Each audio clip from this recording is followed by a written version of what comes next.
전 세계 다양한 이슈, 특히 중요한 이슈 짚어보는 국제 이슈 코너입니다. 한국일보 손성원 기자 전화로 연결됐습니다. 송 기자 안녕하십니까? 네, 안녕하세요. 예, 자, 조 바이든 미국 대통령 당선인 결국은 이제 20일 취임했고 제46대 미국 대통령 됐습니다. 백악관 입성했습니다.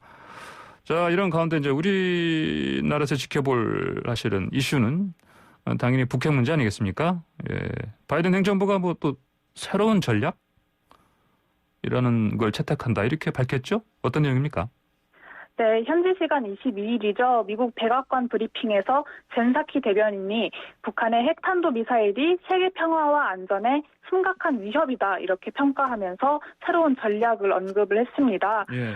젠사키 대변인은 미국은 여전히 북한을 억제하는 데 중대한 관심을 기울이고 있으며 현재 상황에 대해 철저한 정책 검토에 들어갈 것이라고 말했습니다. 그러면서 바이든 대통령은 의심의 여지 없이 북한의 핵탄도 미사일 관련 활동이 세계의 평화와 안전에 심각한 위협이 되고 글로벌 비확산 체제를 훼손한다고 보고 있다라고 덧붙였습니다. 예. 네, 바이든 행정부에서 새로운 접근법에 대한 언급은 이번이 처음은 아닙니다. 앞서 토니 블링컨 국무부 장관 지명자도 19일 창원 인준청문회에서 대북 정책과 관련해서 전반적인 접근법을 다시 살펴보겠다 이렇게 밝혔고요. 예. 또 트럼프 전 대통령이 두 차례 북미 정상회담에도 비핵화 진전을 이뤄내지 못했다는 게 바이든 행정부의 좀 전반적인 평가로 알려져 있습니다. 그렇군요. 이제 뭐 트럼프 전 대통령은 우리가 이제 많이 들었죠. 톱다운 방식. 그냥 네. 정상끼리 그냥 결정해서 큰 그림 그려놓고 이제 앞으로 이제 뭐 구체적으로 이제 실무적인 그 다음에 바꾸는 그런 거 아니겠습니까? 근데 그러면 그 자체를 이제 톱다운 방식은 이제 안 하고 그러면 어떤 네. 방식으로 이를테면 이것도 이제 북한과 미국이 단독으로 그냥 서로 사이만이 아니고 네. 주변국들이 있지 않습니까? 이전에 뭐 클린턴 행정부라든지 이런 나라에서는 주로 이제 이때는 주로 뭐 육자회담이라든지 이런 다자적인 접근을 하지 않았습니까? 네네. 그런 전략도 검토가 되는 겁니까? 네, 일단 확실한 거는 말씀해주신 것처럼 예. 트럼프 전 행정부와는 다른 해법을 사용할 것이다. 이거는 확실히 이제 추측이 제기되고 있습니다. 예. 우선 주변국과 공조하는 다자주의적 접근법 말씀하신 대로 거론되고 있습니다. 지금 사키 네. 대변인은 새로운 접근법은 진행 중인 대북 압박 옵션과 관련해 예. 한국과 일본, 다른 동맹들과 긴밀한 협의 속에 북한의 현재 상황에 대한 철저한 정책 검토로 시작될 것이라고 말했습니다. 또 트럼프 전 대통령이 북한과의 1대1 단판식 협상을 추진하는 바람에 한국과 일본 등 동맹은 물론이고 비핵화 협상에서 좀 중요한 역할을 할 수 있는 중국과 러시아까지 소외시켰다는 문제의식도 바이든 행정부가 갖고 있는 것으로 알려졌습니다. 예. 또 말씀하신 것처럼 좀 트럼프의 톱다운 방식 대신에 이렇게 실무 협상에서부터 밟아가는 전통적인 상향식 방법을 택할 것이란 관측도 나옵니다. 예. 바이든 대통령은 대선 과정에서부터 실무 협상부터 시작하는 상향식 접근법을 강조해왔고요. 또 트럼프 대통령이 아까 말씀드렸다시피 김정은 국무위원장과 세 차례나 만났지만 예. 비핵화를 진전시키지 못했다고 비판을 한 바 있습니다. 예. 그 뭐 미국은 지금 뭐 새 대통령 정부가 당장 있지 않습니까? 발등에 떨어진 불 끄느라 정신이 없다. 그래서 이제 북한 문제는 좀 시간이 지난 다음에 들여다보는 거 아니냐 그랬었는데 그 예상과 달리 취임 네. 사흘 만에 이제 네. 백악관 대변인이 직접 북핵 문제 언급한 거 이거 보니까 바이든 정부가 아주 중요한 사안으로 지금 위로 끌어올렸다 이렇게 볼 수 있지 않겠습니까? 그럼에도 네 맞습니다. 그럼에도 불구하고 예. 그러나 대북 정책이 마련되기까지는 좀 시간이 걸릴 것으로 보입니다. 예. 왜냐하면 좀 이제 막 신행정부가 출범했기 때문이기도 하고요. 예. 지금 아까 말씀해주신 것처럼 코로나와 경제난 해결 등 좀 우선 해결 과제가 좀 산적한 상황이어서 예. 또 상당한 시간이 걸릴 것으로 보이고요.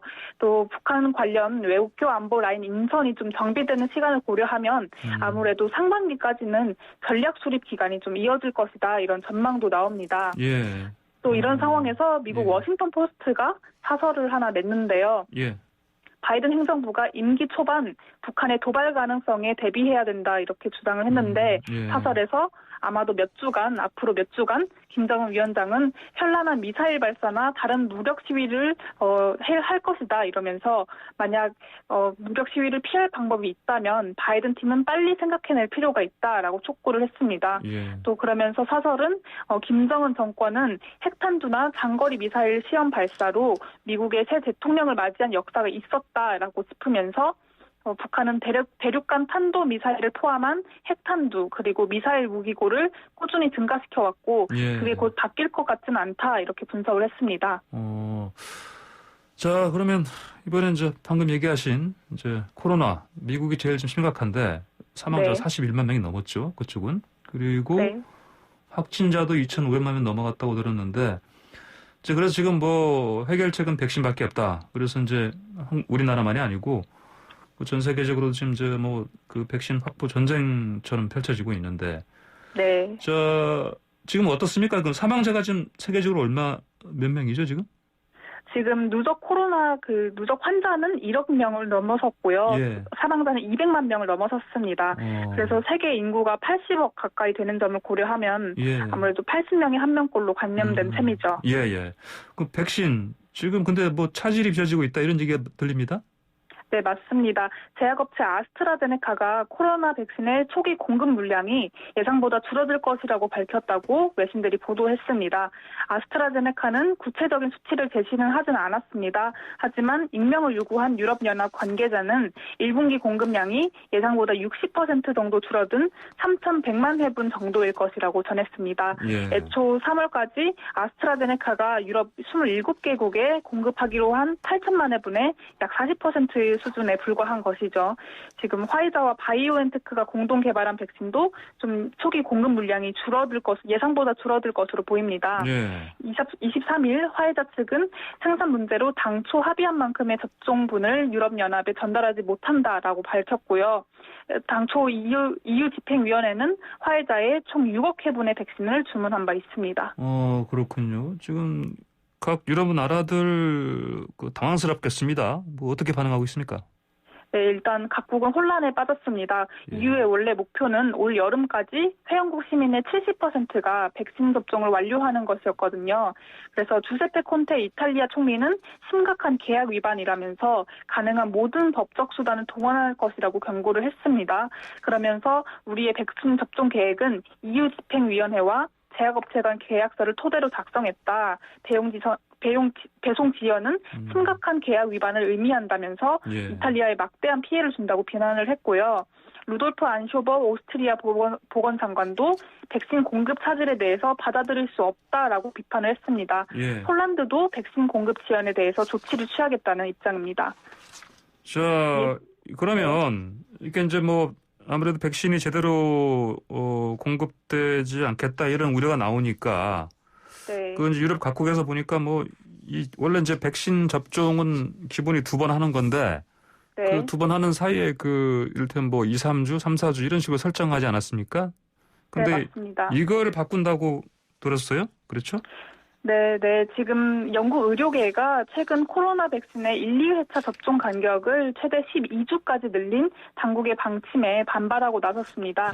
영국 의료협회는 예. 코로나 백신 접종 간격을 12주로 하는 건 세계보건기구 지침에도 어긋난다면서 예. 최근 최대 6주로 줄일 것으로 요구를 했습니다. 예. 지금 화이자의 경우 코로나에 대한 면역력 생성을 위해 자사 백신을 3주 간격으로 2번 맞도록 권고하고 있는데요. 예. 그런데 영국 정부는 지난달 아스트라제네카 백신 사용 승인과 함께 두 백신의 1, 2회차 접종 간격을 모두 12주까지로 늘리겠다고 밝혀서 논란이 일고 있습니다. 영국 의료협회는 코로나19 백신 접종 간격을 12주로 늘리는 건 아직 국제적으로 인정받지 못한 방식이라 이러면서 거듭 예. 우려를 표시를 했습니다. 지금 프랑스도 코로나 백신 접종 간격을 현재의 3, 4주에서 또 6주로 확대하는 방안을 검토하고 있습니다. 예. 지금 프랑스 고등보건청은 아직 국가들 사이에 최적의 접종 간격과 관련한 합의는 없지만 두 번째 접종을 6주 뒤로 미루는 것이 합리적으로 보인다라고 주장을 했습니다. 예. 현재 프랑스는 요양원 거주자들에게는 첫 번째 접종 이후 3주 뒤에 그리고 의료 종사자 등 나머지들에게는 4주 뒤에 두 번째 백신을 접종하고 있습니다. 고등보건청은 지금 백신 접종 간격을 6주로 늘리면 첫 달에만 적어도 70만 명을 더 접종할 수 있을 것으로 전망을 했습니다. 그 미국도 이 백신 접종, 뭐 좋은 말로 융통성 이걸 발휘해야겠다. 사실은 퇴임한 트럼프 전 대통령도 사실은 이런 입장 아니었습니까? 이거 그 백신 1차 사이에 그 시간 늘리는 거. 미국은 좀 어떻게 됐습니까? 네, 미국도 지금 1, 2회차 간 접종 간격을 최대 6주까지 늘릴 수 있도록 했습니다. 미국 CDC 질병통제예방센터는 식품의약국의 입장 완화에 따라 이같이 허용한다고 밝혔습니다. 화이자가 제시한 코로나 백신의 1, 2회차 간 투약 기간은 3주고 지금 모더나 백신의 투약 기간은 4주인데요. 예. CDC는 제약 업체들이 제시한 접종 기간을 넘을 경우 백신 효과에 대한 데이터가 제한적이지만 이 기간을 넘어서 두 번째 백신을 맞을 경우 다시 백신을 접종할 필요는 없다고 설명을 했고요.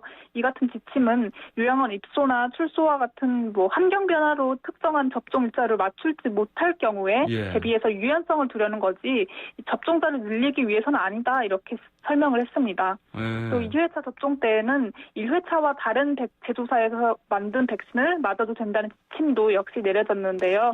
CDC는 백신 접종자가 1회차 접종 당시 백신 제조사를 선택할 수 없었거나 접종 기간 내 동일한 제조사의 백신을 구할 수 없는 상황에서 이 같은 결정을 내릴 수 있다라고 밝혔습니다. 자, 이 코로나 때문에 또 안타까운 소식들로 들려오는데 토크쇼의 전설로 불리죠. 레리 킹이 별세했죠. 네, 맞습니다. 향년 87세죠. 레리 킹이 설립한 오라미디어는 23일 트위터를 통해 레리 킹이 87세를 일기로 이날 아침 로스앤젤레스에서 숨을 거뒀다고 전했습니다. 지난 3일 코로나에 확진돼 일주일 넘게 병원에 입원해 있다는 사실이 알려진 지 20일 만입니다. 레리 킹은 63년 동안 라디오, 텔레비전, 디지털 미디어에 이르기까지 좀 광폭 행보를 펼쳐왔는데요. 특히 지난 85년부터 2010년까지 약 25년 동안 미국 CNN 방송 대담 프로그램이죠. 레리 킹 라이브를 진행한 것으로도 유명합니다. 20년 넘게 또 미국 유일 정부 일간지인 USA 투데이에 칼럼을 기고하기도 했고요. 영국 스카이뉴스는 킹이 대담을 가진 사람들은 정치인은 물론이고 유명 스포츠 스타와 셀럽, 음모 이론가까지 다양했다 이렇게 전했습니다. 그래요. 자, 최근에 사실 좀 힘들게 마지막 투병하다가 사망했죠? 이렇게. 네, 맞습니다. 예, 폐암, 협심증, 심장질환 여러 가지 고통받아왔는데 고인의 넋을 명복을 빌겠습니다. 자, 오늘 말씀 잘 들었습니다. 네, 감사합니다. 네, 한국일보 손성원 기자와 얘기 나눠봤습니다.